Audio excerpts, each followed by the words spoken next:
नमस्कार दोस्तों, मैं प्रदीप कुमार शर्मा ग्लोस आईक्यू में आपका स्वागत करता हूं। आज की प्रॉब्लम देखिए दी गई है, आपको शेडेड पोर्शन का एरिया निकालना है। किस तरह से निकालेंगे? इसको निकालने के लिए आपको ना तो ये छोटे वाले सर्कल्स की रेडियस पता है, ना ही ये बड़े वाले सर्कल की रेडियस पता है।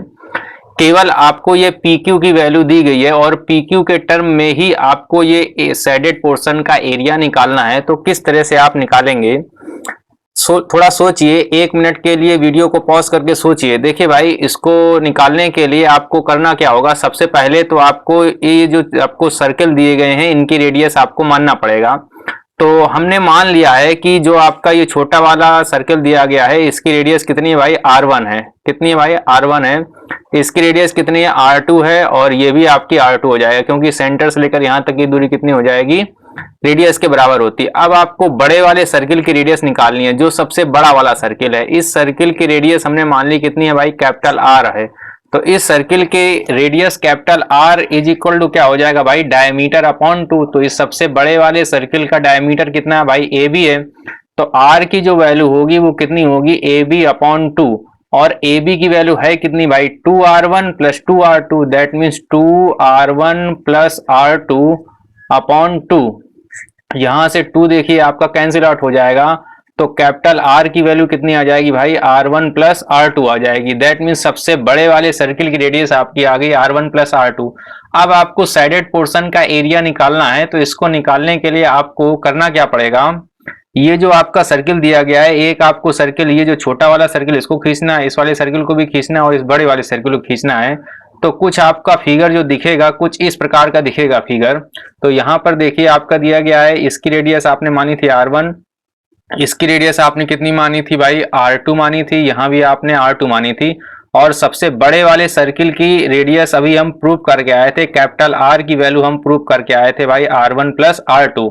अब आपको साइडेड पोर्शन का एरिया निकालना है। तो किस तरह से निकालेंगे? इसको निकालने के लिए आपको करना क्या है कि सबसे पहले आप बड़े वाले सर्किल का एरिया निकाल दें। तो सबसे बड़े वाले सर्किल का एरिया आपको क्या हो जाएगा? पाई आर स्क्वायर माइनस, उसमें से क्या कर दें, इस वाले सर्किल का एरिया क्या कर दें? घटा दें। दैट मीन्स आपका हो जाएगा पाई R1 स्क्वायर। और ये दूसरे वाले सर्किल का एरिया, इसको भी अगर आप घटा दें तो आपके पास बचेगा क्या? ऊपर आपका ये पोर्शन बचेगा प्लस नीचे वाला पोर्शन बचेगा। तो जितना ऊपर वाला पोर्शन है उतना ही नीचे वाला पोर्शन है। तो अगर केवल आपको एक पोर्शन निकालना है तो इसमें क्या करना पड़ेगा? जस्ट इसका हाफ करना पड़ेगा। तो जस्ट इसका हाफ करने से अच्छा है आप क्या कर दें, इसमें 1/2 का क्या कर दें भाई? मल्टीप्लाई कर दें। तो जो रिक्वायर्ड एरिया जो निकलेगा वो कितना हो जाएगा? 1/2 pi capital R square minus pi R1 square minus pi R2 square. यहां पर आप क्या कर देंगे? कैपिटल R की वैल्यू क्या करेंगे? पुट कर देंगे और पाई को यहां से कॉमन ले लेंगे। तो ये आपका हो जाएगा भाई आपका R1 प्लस R2 का whole square minus R1 square minus का R2 स्क्वायर।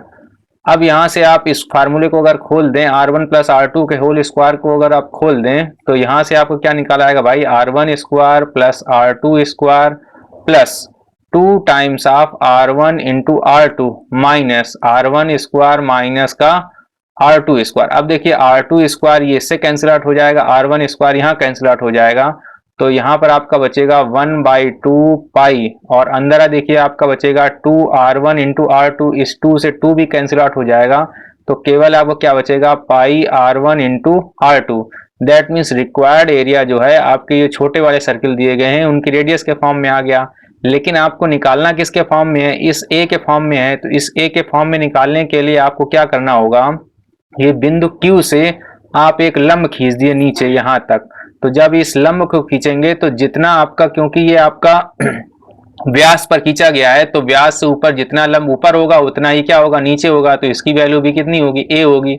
इस नीचे वाले बिंदु को आप कोई नाम भी दे सकते हैं, T मान लीजिए, नाम दे दिया।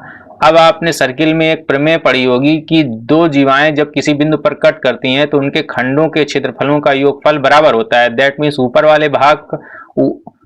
ऊपर वाला भाग गुणे नीचे वाला भाग is equal to AQ into QB। That means ऊपर वाला भाग आपका कितना दिया गया भाई? A। नीचे वाला भाग भी आपको कितना है? A है। और AQ की वैल्यू कितनी आपकी है? 2R1। और BQ की वैल्यू कितनी है? 2R2 दी गई है। तो यहां से अगर आप R1 इंटू R2 की वैल्यू निकालें, R1 इंटू R2, तो लेफ्ट साइड में आपको कितना बचेगा? A square. और 2 इंटू टू हो जाएगा 4, 4 का यहाँ क्या कर देंगे, डिवाइड कर देंगे, तो R1 इंटू R2 की वैल्यू कितनी आ गई, ए स्क्वायर अपॉन 4। तो भाई यहाँ से R1 इंटू R2 की वैल्यू कितनी रख सकते हैं, ए स्क्वायर अपॉन 4। तो भाई आपका कितना आ गया answer, pi by 4 into A square. That means option number B आपका क्या होगा, सही होगा। तो जब ऑप्शन नंबर बी सही होगा तो देखिए कितनी सिंपल तरीके से आपका क्वेश्चन ये लग गया। जब आपको केवल क्या ये पी क्यू मालूम हो, केवल पी क्यू मालूम हो तो इस साइडेड पोर्शन का एरिया निकाल सकते हैं। इसी प्रकार का क्वेश्चन एक आपके बुक में दिया गया है, क्वांटम कैट की बुक है, इसमें प्रॉब्लम नंबर 43 है, पेज नंबर 931। इसमें देखिए आपका दिया क्या गया है कि एक आपका ये फिगर दिया गया है जिसमें बी क्यू की वैल्यू दी गई है 6 सेंटीमीटर और पी क्यू, जो पी क्यू है दैट मीन्स ये ए की वैल्यू कितनी दी गई है 6√3।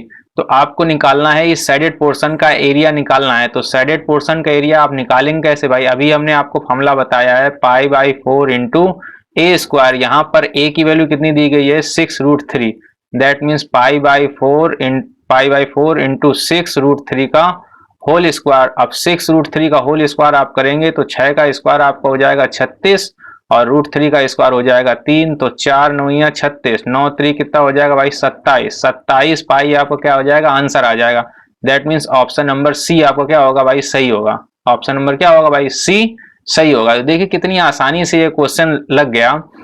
तो इसी प्रकार का ही एक क्वेश्चन और आपका है, देखिए यहाँ पर आपका दिया गया है जो स्पर्शी की लंबाई स्पर्शी की लंबाई आपको ए दी गई है। तो इसके साइडेड पोर्शन का एरिया आपको निकालने के लिए हमारे नेक्स्ट वीडियो को देखिएगा। हमारे चैनल को सब्सक्राइब करना ना भूलिए और टेलीग्राम से जुड़ने के लिए हमारे ग्लो साइक्यू टेलीग्राम चैनल से जुड़िए।